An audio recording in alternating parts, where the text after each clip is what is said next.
I'm Stephen A. Welcome now at number 2 of the Stephen A. Smith Show, here with you for the next hour over the airwaves of ESPN Radio. The number to call up, as always, is 888-729-3776. That's 888-SAY-ESPN. Lots of stuff to continue to get into today, no question about that. And I will definitely continue to do so. You're listening live to the Stephen A. Smith Show, which is being brought to you by Pennzoil Synthetics, taking synthetic motor oil performance to a whole new level. Make the switch to Pennzoil Synthetics today. Lots of stuff to get into. And I'll get back into Mike Tomlin and this ridiculousness of minority owners for the Pittsburgh Steelers wanting him out is so insulting. It's just so insulting. It really rakes my damn nerves. I'm not going to lie to you, to say the least. It really, really gets to me. No doubt about that. We'll get into that, of course. We'll also get into, we'll revisit the whole image issue, supposedly, that the NBA has, which is bogus to me. There's no image issue as it pretends, as it relates to the, NBA. It's an incredible, global, iconic brand. You got that going on.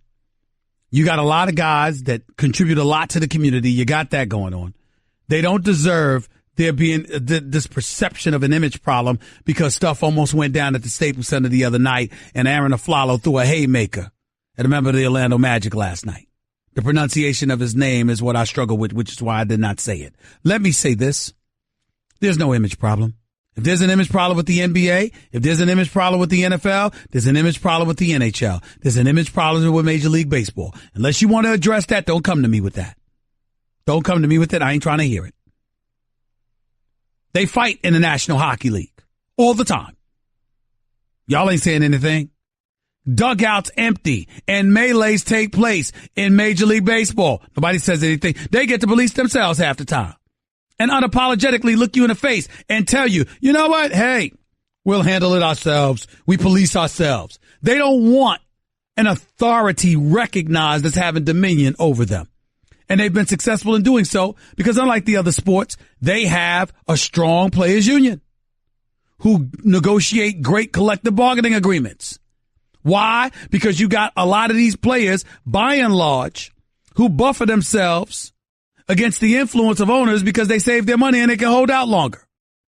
Want to make that argument? I'm all ears. But that's about it. I don't want to hear this stuff about an image problem with the NBA. Not when you have these individuals who are stellar citizens and incredible contributors to their communities. I don't want to hear it. I don't want to hear it. 888-SAY-ESPN is the number to call up. That's 888-729-3776. I got to get to the subject of Mr. Anthony Davis.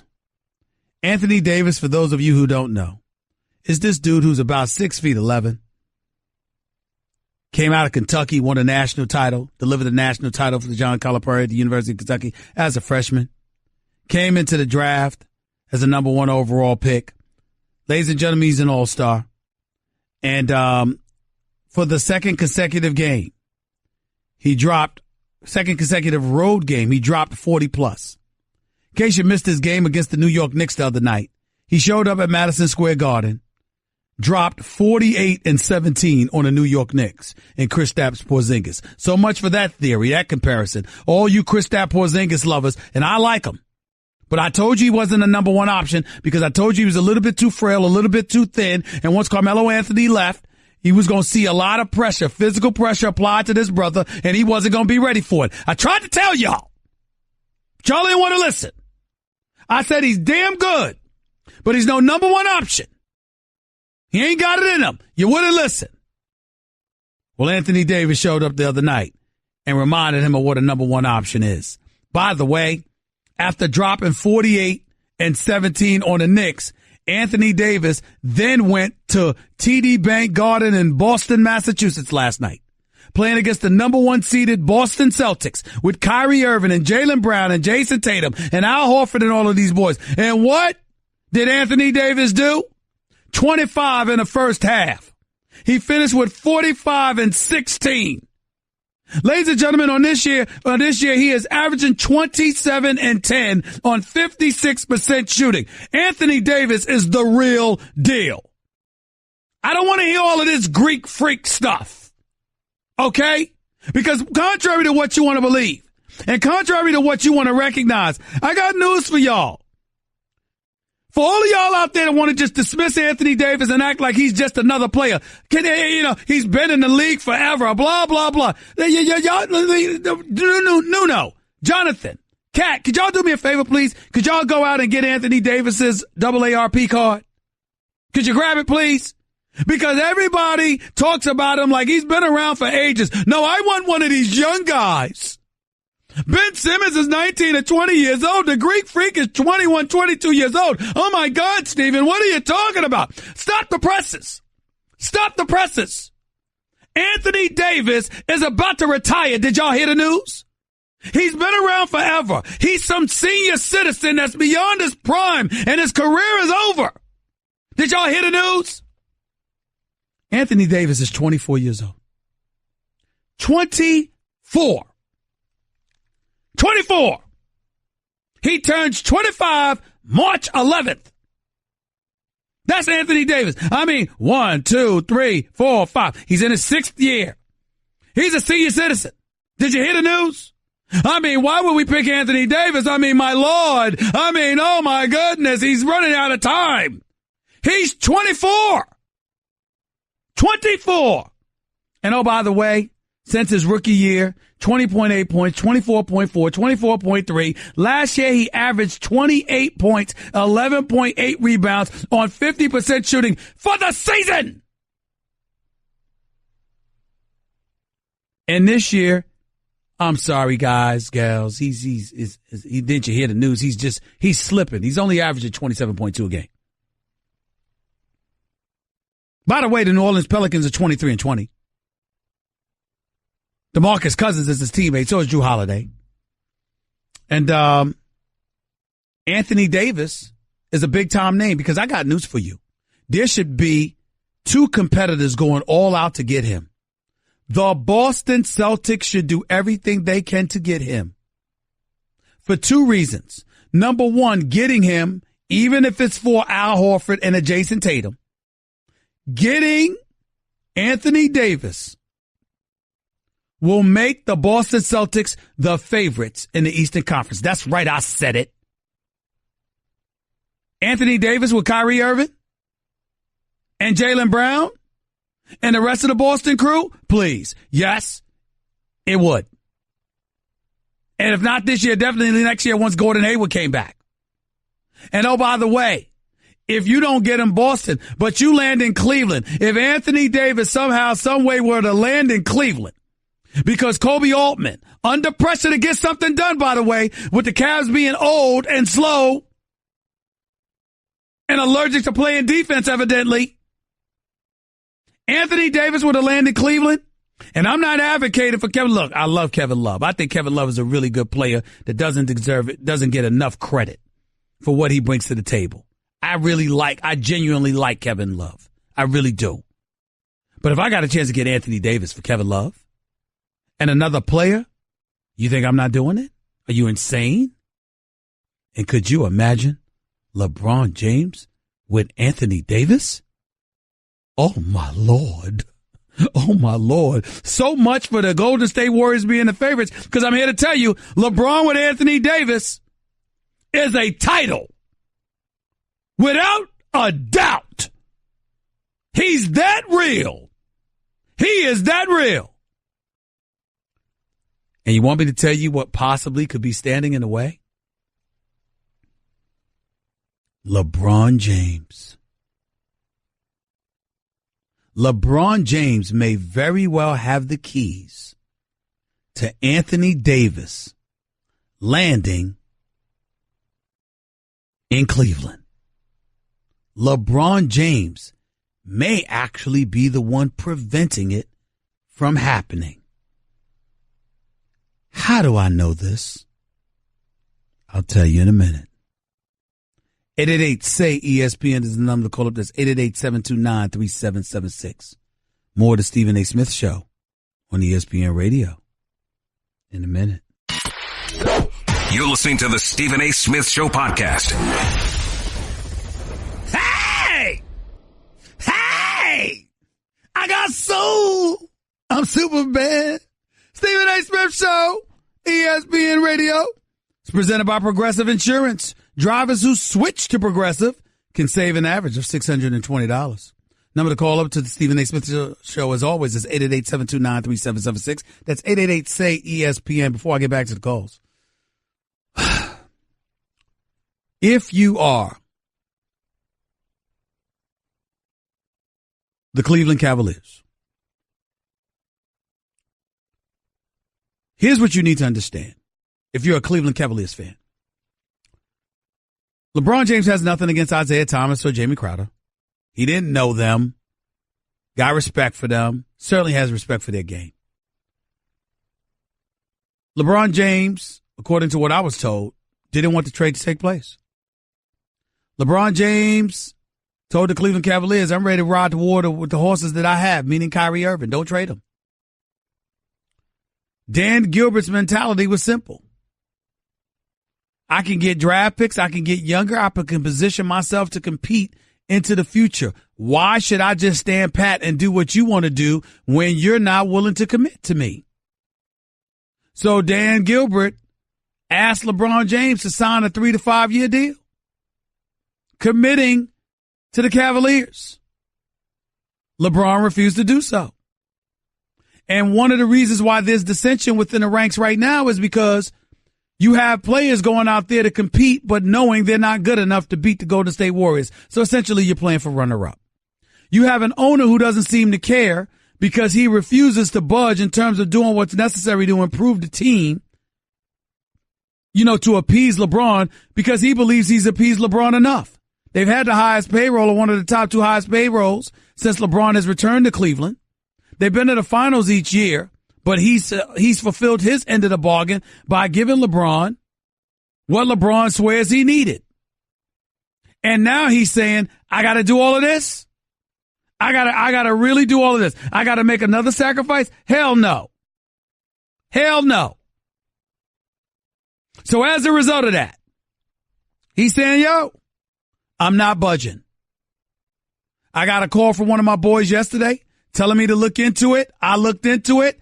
I talked to the people who were necessary. This is what I found out. So you got a situation where there is this belief that Dan Gilbert is not interested in improving the team. The players know it. And a GM like Kobe Altman, who's a rookie executive, by the way, because he's a GM for the first time, and he's stuck in the middle because he's got to make things happen to improve the team, but he's got an owner like Dan Gilbert to work for.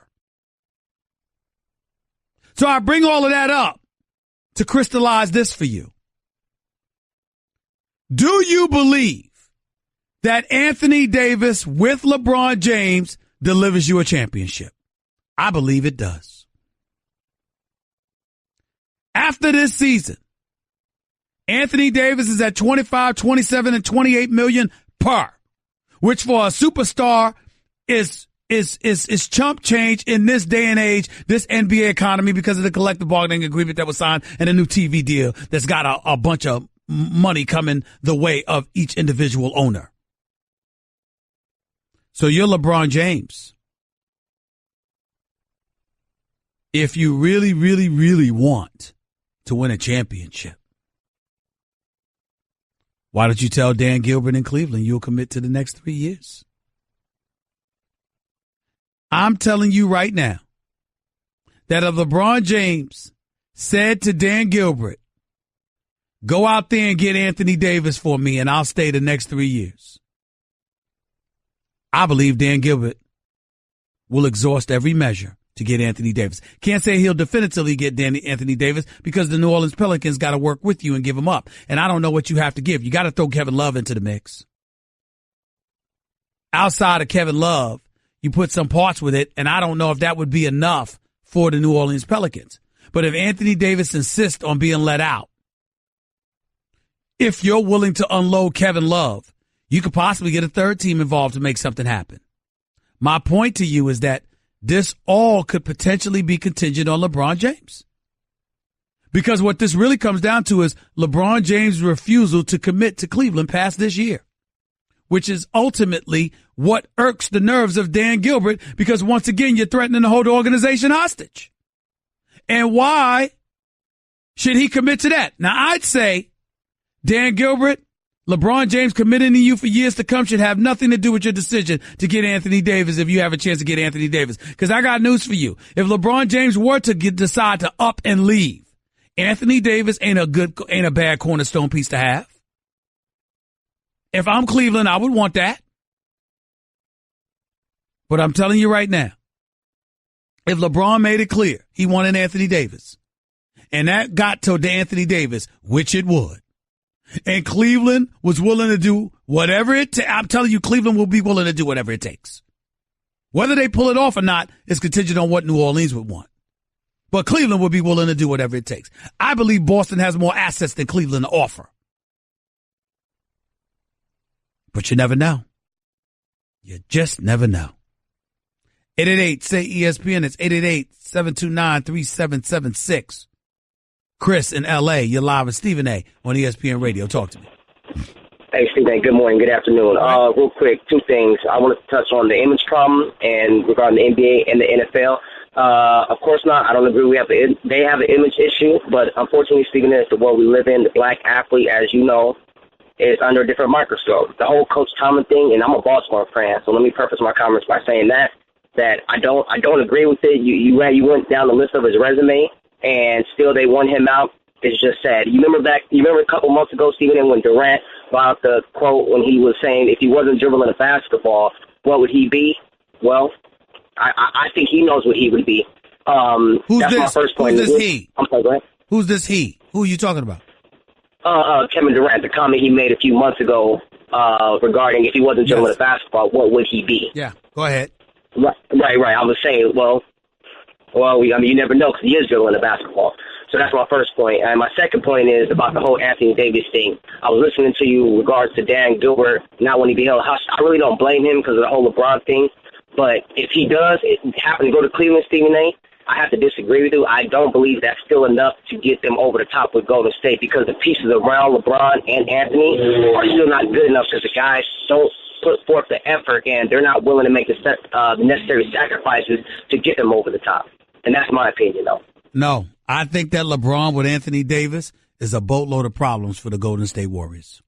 They do defend, make no mistake about it, because they're long and they're athletic and they move their feet and they get out and they're committed. But when you talk about Anthony Davis in combo with LeBron James, you're talking about two surreal, old-world talents that you're going to have to deal with. And I think the other parts around the Cleveland Cavaliers, you got to remember, it wouldn't be a situation right now where everybody wants and deserves a piece of the basketball. You know what? It's LeBron and Anthony Davis. And look, y'all, the rest of y'all figure out and play some damn defense. That's what it would be about. And you know what? You can't sit up there and say definitively because Golden State are such marksmen that they could shoot and they get it done. But let me tell you something right now. The road would be a hell of a lot tougher. And at the very least, it would be a pick'em. You can't definitively say that this Golden State's team would beat a LeBron and Anthony Davis team. You can't do it. Can't do it.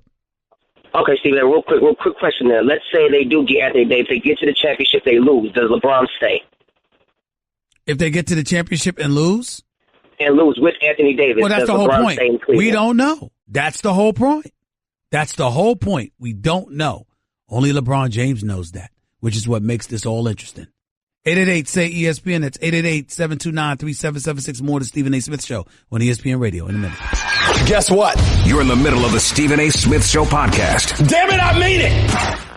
No matter what the weather is outside, you can always brighten the day with 1-800-Flowers.com.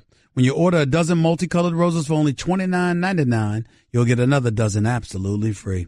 So just go to 1-800-Flowers.com, please. It's 1-800-Flowers.com/ESPN. Back to the calls we go right here on the Stephen A. Smith Show, ESPN Radio, 888-729-3776. That's 888-SAY-ESPN. Let's go to Marty in L.A. You're live with Stephen A. Talk to me. Hey, Stephen, how you doing? You ready for the NFL this Sunday? Yes, I am. Okay, hey, man, listen, I agree with a lot of things you say, but to say that the Vikings are a very unlucky team. That play was not You mean lucky. unlucky. You mean lucky, not unlucky. Lucky. Lucky. Yes. Yes. That was not a Yes, lucky it was. play. Yes, it was. Well, let me tell you, first of all, the pass was up there. They could not intercept it, and Diggs grabbed it. By the way, if he caught it and went out of bounds, The pass and the catch were not luck. The touchdown was luck. The man closed his eyes and completely missed the tackle when all he had to do was let the man catch the ball and tackle him, and the game is over. He didn't even have to tackle him; just held him up. He didn't want to get a penalty. It's a touchdown. No. Not if he would have caught the ball first. If he'd have caught the ball first, okay, and then tackled him, he could have slowed up, let the man catch the ball, and just held him. Game's over. It's luck. Absolute luck. If we don't know if. Look, man, you don't know either. The fact of the matter is, you don't know whether it was luck or gift. The throw was a good throw. The catch was a good catch. The actual touchdown was luck, in my opinion. The Vikings all year, man. I've been here from the beginning, telling you about Case Keenum. You've been dogging him, and I still will. He's an average quarterback at best. Congratulations. There's nothing ultra special to me about Case Keenum. I still stand by it. I don't give a damn if he wins the next two games. I still will tell you, Case Keenum is an average quarterback. He's been a journeyman his entire career. Lightning in a bottle. Congratulations. I still stand by that, Marty. If Dennis Green was alive today, he would like Case Keenum. Okay. Well, that's saying a lot. Appreciate the call. Thank you so much. Benjamin in Philly, you're live with Stephen A. What's up? Hear me on this, brother. This calling for Mike Tomlin's job is absolute garbage. Mm-hmm. They lost because they were undisciplined, yes. But listen to Sean Payton. Clearly also has an undisciplined team during a timeout. Doesn't teach his rookie how and when he should make a tackle. But listen to these stats. Sean Payton or the defensive coordinator? Well, I mean, both of them. It all comes down to the head coach. And Sean Payton has had 4 7-9 records when Mike Tomlin has gone 8-8 at worst only 2 times in his career.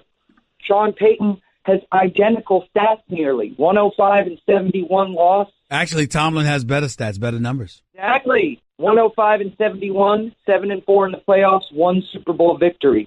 Mike Tomlin is 116 and 60, 8-6 in the playoffs, and 1 Super Bowl victory. But they also, I believe, went to a Super Bowl and lost. They've been to more AFC championship games, and I would argue Drew Brees is better than Ben Roethlisberger. So why are people talking about firing Mike Tomlin and not Sean Payton? Very good point. Clapping and taunting fans on the sideline. Very good point. I don't have a problem with that. I like that comparison. Doesn't bother me at all. It works for me, Benjamin. Appreciate the call. Sean in Inglewood, you're live with Stephen A. What's up? Hey, how's it going? 2 things. First hour, you let Keyshawn get away with comparing Case Keenum to Aaron Rodgers at the end there. I didn't like that. But, I didn't even hear that part, but go ahead.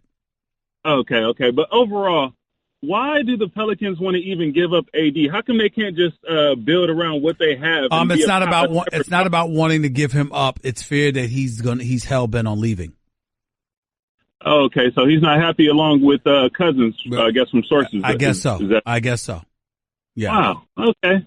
Because they can have a champion caliber team if they just get a couple of shooters around there, and I think Rondo can take them to the promised land. No.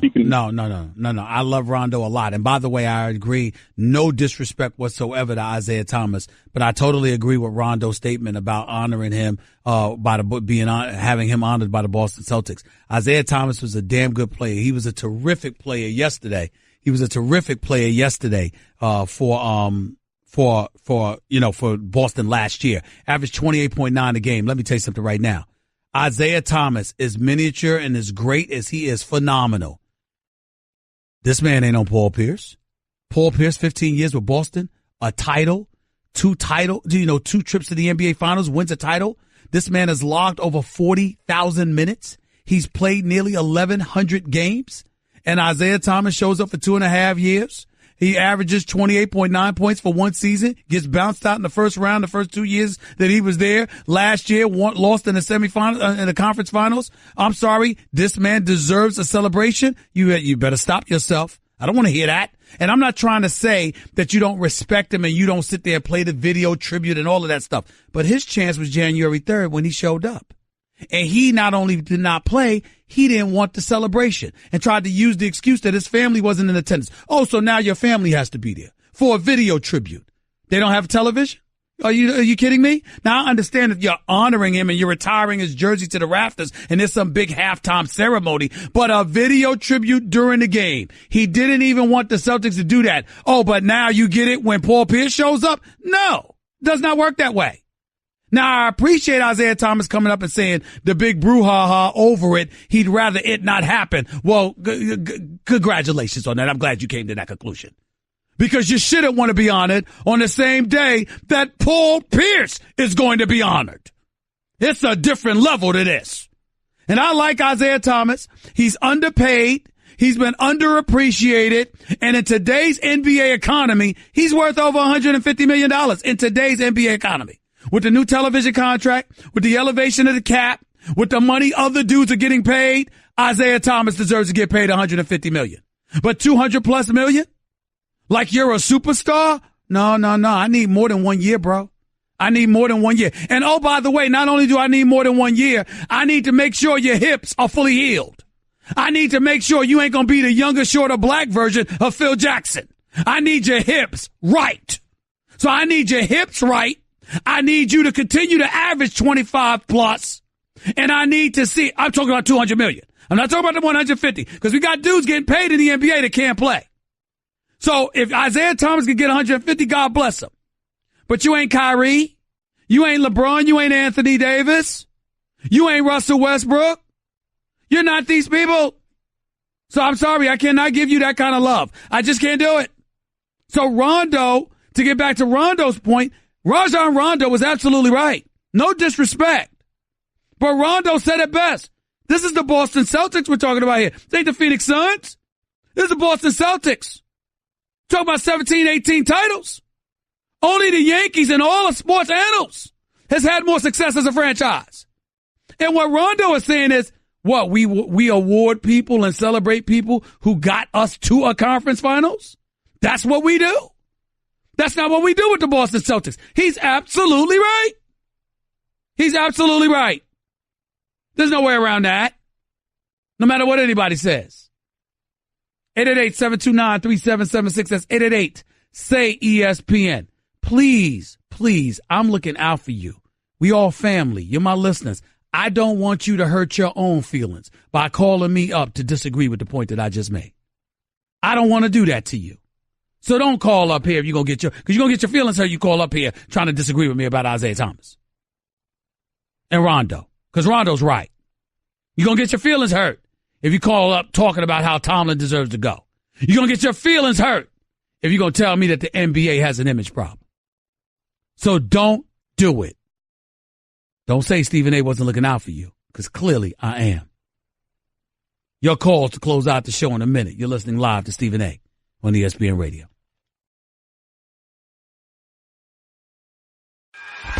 Guess what? You're in the middle of the Stephen A. Smith Show podcast. Damn it, I mean it!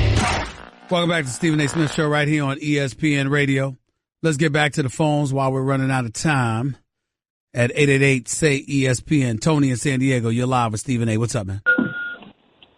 Hey, hello, Stephen A. Yes. This is Tony. Tony, long time listener. I'm going to be real quick, man. I'm a service member out here in San Diego. You and Max and Molly were down here for Veterans Day weekend. Well, I appreciate you, man. I'm about to retire 24 years of naval service ending this coming September. And I got to tell you, bro, who you are and what you do for us as service people and in our own community especially, man, has kept me motivated. And it keeps a lot of us service members motivated. I tell you what, there's been times I was on deployment overseas, man. In the middle of the night, I'll turn on ESPN Radio just to hear you. So I want to say thank you. Keep doing what you're doing, my man. I'm a diehard Dallas Cowboy fan, so I got to throw that in there to kind of mess with you right now. But I love you, man. Keep doing what you're doing. I love it how you got 250-plus people listening to you now. We know you're doing big things, and I'm going to say it right now before I get off this phone. I hope you run for president one day. You'll have my vote. Thank you, my brother. I appreciate it. I doubt I'll ever do that. I can tell you that much. I'm not a politician, but I thank you so much. I appreciate the love. And more importantly, thank you for your love and your service to this country. Thank you so much, man. Really, really appreciate those comments. Let's go to Wes in Connecticut. You're live with Stephen A. What's up, Wes? What's up, Stephen A? How you doing? Talk to me, bro. Yeah, I just wanted to talk about the NBA image thing. I think it's laughable because I can remember a time where people were mad about Iverson and other players sitting on the bench with their jewels and their baggy clothes, and then they made a dress code for the NBA. And in the 80s, wasn't nobody screaming about the NBA having an image problem when everybody was fighting for real. Right. But to piggyback off what you were saying about the MLB and NHL, at least the NHL has tried to make some strides in trying to stop the fighting and stuff like that. But as far as sports go, I think the MLB's got the biggest image problem when you could throw a projectile at somebody's head 100 miles an hour and possibly kill them, and nobody's saying nothing about it. And they also have a problem not only with that, putting up. and they got the license to police themselves. They'll literally look you and me dead in the face and say, "We got this. We don't need any outside interference. We got this." And it's tacitly allowed. Yeah, the commissioner will come down and hand down a suspension. But for the most part, it's allowed. You don't see any kind of uproar from the public over players fighting or throwing 95-mile-per-hour fastballs at people's heads. You don't see that.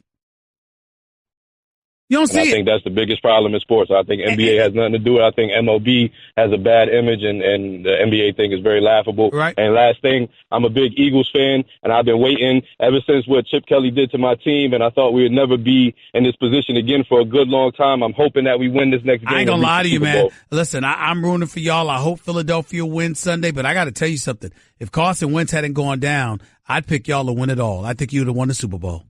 Already know, but I got to make do with Nick Foles. You got to make do with Nick Foles. I don't think you won in a Super Bowl with him, but you might get there. Appreciate the call, man. Daryl in Virginia, you're live with Stephen A. Go ahead. What's going on, Stephen A? I called you yesterday about the Cavaliers, suggested they should get Roy Hibbert. But I called you. Yeah, I called you to apologize, man. I was getting ready to ban you. Go ahead and apologize. Apologize on national TV. Apologize right now. Stephen A. I apologize. All right. What's the wife's name? Hold on, Daryl. What is the wife's name? Abria. Abria? Yes, sir. You tell Abria, you go, girl. Get your man to call up here and apologize. You go, girl. I forgot now, go that ahead, he Daryl. recorded 3 games where he didn't get a single point or a single rebound. That's right. I forgot all about that. That's right. So she told me I had to call you and apologize. Now you go tomorrow and you could call back. Your banishment is over since Abria got you to call and apologize. You go, girl. That's what I'm talking about here. Daryl, thank you for the call. The wife had to make the wife knew more about Roy Hibbert than you. The wife knew more about Roy Hibbert than you. Good Lord, Daryl, get it together. Get it together. I'm only playing. Big Z in Missouri, real quick, brother. You live with Stephen A. Go ahead. Appreciate you taking my call. I want to say this. You only got a minute. You only got 45 seconds. Go ahead. LeBron in high school was better than Jordan. When he entered the NBA, he was better than Jordan. He brought his team to the finals, younger than MJ, versus the worst cast ever. So he's in his 15th season. MJ went to college. MJ went to college and served 3 years. LeBron came straight out of high school. And don't tell me for 1 second you would pick LeBron over MJ. Don't do it. Don't do it. They were same age, Stephen A. He was still better. He carried the hype better. Hey, Big Z. Have a nice life. Have a nice life. You take it easy. I'm not going to listen to such drivel. LeBron James better than Michael Jordan? Have you lost your mind? Why are these people bothering me? Why are these people bothering me? Knowing that I'm in a good mood, the show was about to come to an end, and you would bother me with such nonsense? Such nonsense, Big Z?